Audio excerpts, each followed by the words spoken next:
네, 네 가지 종목 확인해 봤는데요. 첫 번째 종목 보겠습니다. 휠라코리아입니다. 매수가는 57,600원에 보유 비중 30%인데요.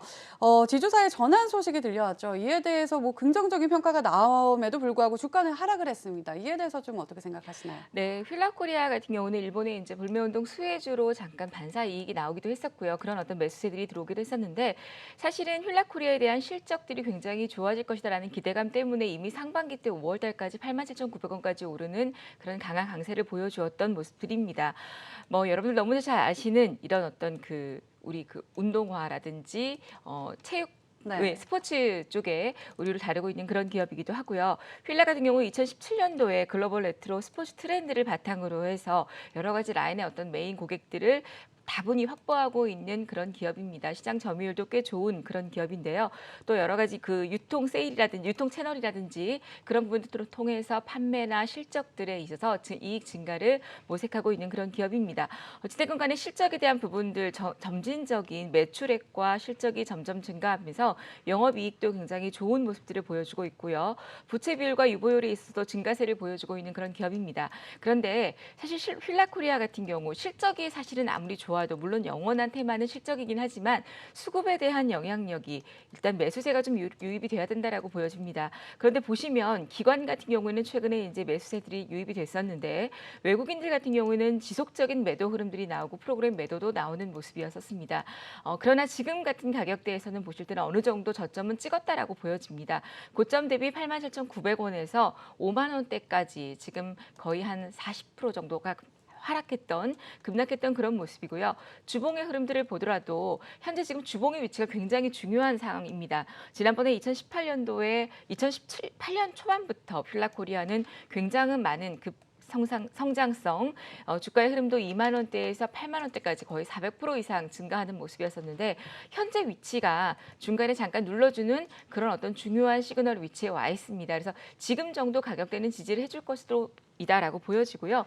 매수가가 57,600원이시면 현재 구간에서는 약간 손실 구간 중이시긴 한데 굳이 현재 자리에서 매도를 하실 필요는 없습니다. 비중도 30% 정도면 적당하다라고 보여지고요. 손절가 5만 원 정도 보시고 저는 이 종목은 조금 더 길게 보셨으면 좋을 것 같습니다. 30% 비중이시면 한 6만 5천 원대를 돌파하지 못할 때에 한 10% 정도만 비중을 줄여주시고 나머지 20%는 60일선을 상향 돌파하는 그런 시그널을 좀 보시면서 만약에 60일선을 상향 돌파할 때에 지금처럼 지속적인 기관들의 매수가 유입이 된다라면 조금 더 길게 보시면서 7만 5천 원 정도까지 보시는 전략 드리도록 하겠습니다. 네, 알겠습니다. 두 번째 종목 보겠습니다. 플리토이고요. 매수가는 2만 1,000원에 보유 비중 20% 들고 계시네요.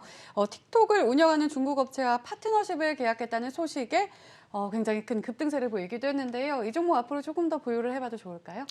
자, 플리토라는 기업 일단은 지금 이제 신규 상장된 흐름이라든지 이런 게 얼마 되지 않은 그런 모습들이고요. 자, 저는 사실은 이렇게 어떤 주가의 흐름이나 기업의 내용 등을 오랫동안 보지 못하는 기업들은 좀 장기 투자는 권하지 않는 그런 모습인데요. 그런 상황인데 사실 2만 1,000원대이면 가격적으로는 나쁘지 않습니다. 가격적으로도 나쁘지 않고 뭐 어떤 사업의 흐름이라든지 방금 말씀하신 그런 틱톡에 대한 메리트 이런 부분들도 가지고 있는 기업인데요. 현재 위치의 흐름들을 주가의 흐름들과 한번 분석을 해서 본다라면 다행스럽게 고점에서 매수해서 지금 손실 구간이 아니라서 좀 다행이다라는 생각이 들고요. 또한 이제 중요한 거는 이런 종목들도 가격대가 좀 있고 시가총액이 있는 종목들의 흐름들은 수급이 좀 중요하다라고 보여집니다. 근데 수급적인 면에 있어서 지금 현재 보시면 개인들의 매수세가 굉장히 강한 그런 종목이죠. 다만 이제 주가의 흐름이 이중 바닥을 만들고 우상향이 되고 있는 모습들이고요. 최근에 지금 보시면 10월 2일 같은 경우에 굉장히 강한 매수세가 들어왔습니다. 자금이 큰 돈이 들어왔다라고 보시면 될 것 같습니다. 그래서 지금 보는 관점에서는 17,000원 정도 때는 강력하게 지지를 할 것으로 보여지기 때문에 현재 자리에서 17,000원대는 그냥 홀딩을 하시는 그런 전략을 드리겠고요. 비중이 20%면 비중도 적당하다라고 보여집니다. 2만 1,000원대 다만 매수가가 좀 이 2만 원대 아래 19,000원 정도면 좋지 않았을까라는 안타까움이 좀 있고요. 현재 가격대가 강력한 매물대이기 때문에 이 가격대만 지지가 된다라면 단기적으로도 그렇고 2만 한 7,000원 정도까지는 반등이 나올 것으로 보여집니다. 기술적으로 봤을 때 2만 7,000원 정도가 되면 저는 이 종목은 좀 교체를 하시고요. 다음 어떤 실적이라든지 기업의 내용이라든지 그런 부분들을 보시면서 장기 투자로 끌고 가시려면 판단을 하시는 게 좋을 것 같습니다. 네, 바로 세 번째 종목 보겠습니다. 샘표이고요. 매수가는 46,200원에 보유 비중 48%입니다. 기간이 9거래일 연속으로 담아내주고 있습니다. 하지만 주가는 계속해 지지부진한 상황인데요. 이 종목 좀 어떤 전략이 필요할까요? 자, 우리 샘표는 너무나 잘 알고 계시는 식품 회사입니다. 얼마 전에 뭐 또 일본 불매, 아프리카 돼지 콜레라의 수혜로 약간 또 자리 잡기도 했던 종목인데 워낙 시가총액도 있고 그리고 또 가격대도 있다 보니까 그런 테마주의 형성에는 뛰지 못했었고요. 예전에 또 중국과의 관세 무역 전쟁에 따르는 관세로 인해서 대두라든지 그런 것 때문에 또 수혜가 됐던 테마 종목이기도 합니다. 2016년도에 식품산업부를 분할해서 또 신설을 하게 되고 동사에서 투자사업부만 남아서 지주회사로 전환된 그런 기업이죠. 자, 이 뭐 주요 자회사로는 식품사업이라든지 샘표식품과 통조림 그리고 OEM 쪽에 방식으로 다루고 있는 그런 기업이다라고 보실 수 있습니다. 뭐 너무나 잘 알고 계시는 우리 생활과 밀접한 그런 기업이기 때문에요. 추가적인 기업 설명은 제가 좀 배제를 하도록 하겠고요. 다만 이제 현재 흐름이 기관의 매수세라든지 실적이라든지 그런 부분들이 뒷받침이 되는데도 불구하고 영업이익도 증가되고 있고 원재료 가격, 사실 영업이익이 증가되는 부분들은 매출이 늘어난다라든지 하기보다는 기본적인 기업의 어떤 다른 부분들, 원재료 가격이 인하되고 있었기 때문에 그에 따르는 반사이익, 원재료의 인하로 인해서 매출은 그대로 유지가 되더라도 실적이 영업이익이 늘어나고 있는 모습이었습니다. 자, 그런 가운데에서 좀 지지부진한 모습이긴 합니다만 샘표 같은 경우는 사실 거래량이 그렇게 많지는 않은 종목입니다. 물론 이제 4만 원대이기 때문에 뭐 거래량이 그렇게 막 탄력을 받는 그런 종목은 아닙니다만 자. 그렇지 않은 이유가 있겠죠. 대주주의 지분이 60% 이상 자사주 흐름까지 본다라면 한 것이 50% 이상 갖고 있는 그런 기업이고요. 사실 유동 주식도 굉장히 적은 88만 주 정도밖에 안 되는 기업이기 때문에 당연히 거래량이 적을 수밖에 없습니다. 이런 종목들 같은 경우에는 사실 5월 달에 이렇게 급등할 때의 고점에서 좀 우리 시청자님들 물리게 되면 빠져나오기 힘든 그런 종목 중에 하나입니다. 물론 이제 뭐 4만 원, 5만 원짜리들을 개인 투자가들이 많이 매수를 하거나 그러지는 않으시겠지만 샘표 같은 경우에는 좀 비중을 적게 들어가시는 게 좋겠다라고 보여지고요. 현재 그림에 있어서 46,200원대 약간 손실 한 10% 정도 손실 구간 중이신데요.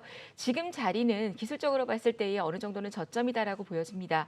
보시는 것처럼 8월 달에 눌림목이 나왔던 요 41,000원짜리를 지금 보여주고 있기 때문에 이 자리만 지지가 된다라면 주가의 반등은 나올 것으로 보여지고요. 자, 주봉의 흐름을 보시면 제가 항상 이 시간을 통해서 이 돈벼락 차트라는 걸 설명을 드립니다. 제 차트를 제가 이렇게 보여드릴 때에 주봉에서 주황색 라인선에 있는 자리에 온다라면 주가의 흐름들이 어느 정도 대시세 바닥이다라고 보실 수가 있습니다. 샘표 같은 경우에는 항상 28,000원대에서 반등이 나와서 이 구간을 돌파를 하게 되면 강한 그런 어떤 매수 흐름들이 유입이 되면서 시너지가 나왔었는데요. 그렇기 때문에 지금 현재 자리 요 39,000원, 4만 원대 정도만 지지가 된다라면 주봉의 흐름으로 봤을 때도 단기적으로는 5만 원 정도대까지는 반등이 나올 것으로 보여집니다. 그러나 저는 샘표를 중장기 투자로 보유하시는 전략보다는 차라리 이런 종목들보다는 지금 핫한 그런 반도체라든지 이런 종목들에 투자를 하시는 게 어떨까 싶습니다. 물론 안정적일 수도 있지만 큰 재미는 없지 않을까라는 생각이 들고요. 그렇기 때문에 손절가 4만 원 보시고 반등 시에 박스권 상단이었던 47,000원대 가격대 우리 시청자님 매수하신 가격이 46,200원이기 때문에 약간의 수익 구간으로 전환되는 그런 가격대일 것 같은데요. 그 정도 가격대를 돌파하지 못한다라면 매도를 하시고 다른 종목으로 좀 교체를 해보시는 그런 전략이 어떨까 싶습니다. 네, 마지막 종목 보겠습니다. 태영건설입니다. 매수가는 13,200원이고요. 보유 비중은 10% 들고 계시네요. 건설업들 요즘 다시 들썩이고 있는 상황인데요. 이 종목 주 초반에는 좀 잘 올라가나 싶었는데 후반 들어서 조금 힘이 꺾이는 모습입니다. 이 종목 좀 어떻게 보시나요? 자, 태영건설은 뭐 SBS라든지 또 SBS에 연관되면 또 일신석재 이 통일교 쪽하고도 연관이 돼 있는 그런 기업이기도 합니다. 뭐 토목 건축 사업을 주된 목적으로 하고 있는 기업이고요. 건설회사 치고 기업의 내용이라든지 실적 또 영업이익 이런 부분에 있어서는 굉장히 좀 그래도 건실한 그런 회사라고 볼 수가 있습니다. 뭐 레저 산업이라든지 방송, 환경, 기타의 여러 가지 산업들을 영위하고 있는 그런 기업인데요. 사실 예전에도 태영건설 같은 경우는 저도 본사를 이렇게 개인적으로 좀 연관이 있어서 어. 수금도 하러 갔던 그런 기업이기도 네. 합니다. 예전에 아주 오래전에요. 그럴 때도 보면 결제를 이렇게 해줄 때 보면 다른 건설사에 비해서 건설사들이 대부분 어음을 굉장히 길게 끊어주거든요. 태양건설 같은 경우는 어음도 기간이 좀 짧고 3개월짜리 어음에도 건설 이 하도급 업체들은 감사하고 땡큐하고 받았었는데 태양건설 같은 경우는 그런 어떤 현금력도 가지고 있는 기업입니다. 그리고 또 요 태양건설은 정치 관련 테마인 홍정욱과도 약간의 연관성이 있는 그런 기업이다라고도 보고 있죠. 그리고 또 금리가 인하된다라면 건설회사에는 수혜가 될 수 있는 모습들입니다. 왜냐하면 건설사들은 일단 대출을 받아서 시공을 하게 되고 그리고 이제 후분양으로 들어가기 때문에 금리 인하는 건설사에는 호재고 또 금리 인상은 건설사 같은 경우에는 대출을 많이 받는 기업 같은 경우에는 악재다라고 보여집니다. 그래서 대부분의 건설사들이 이 후분양이기 때문에 실적에 대한 흐름들은 그렇게 좋지는 않은 아는데요. 그래도 아까 말씀드린 것처럼 태양건설 같은 경우는 매출액이 꾸준히 늘어나고 있고 영업이익도 지속적인 그런 성장성을 보여주고 있는 기업이고요.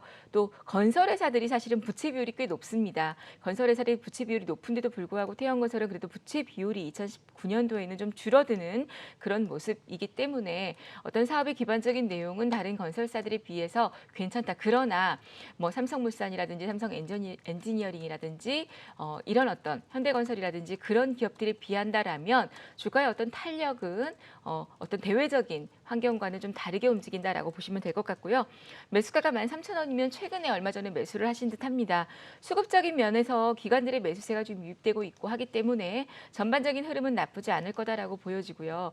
주봉의 흐름이라든지 그런 모습들이 괜찮습니다. 그리고 일봉의 흐름들도 지금 현재는 조정 그림들이 나오고는 있지만 차트가 지금 조금 안 띄워지고 있는데요. 조금 전에 이제 우리가 봤을 때에도 하락의 기울기를 어느 정도는 마무리하고 단기적인 어떤 그런 반등이 나오는 구간들이기 때문에 현재 위치에서는 그냥 홀딩을 하시라는 그런 전략을 좀 드리도록 하겠고요. 지금 현재 위치에서 12,000원대라든지 이런 가격대가 깨지지 않는다면 그대로 홀딩을 하시는 그런 전략을 드리겠고요. 태양건설은 기업 내용이라든지 실적 부분이 나쁘지 않기 때문에 지금 뭐 중장기적으로 건설주를 가져가신다라는 거는 조금 그럴 수 있지만 지금 위치에서는 그대로 홀딩을 하시고 좀 단기적으로 15,000원, 16,000원대에서는 짧게 수익을 좀 챙겨주시는 것도 나쁘지 않다라고 말씀을 드리도록 하겠습니다.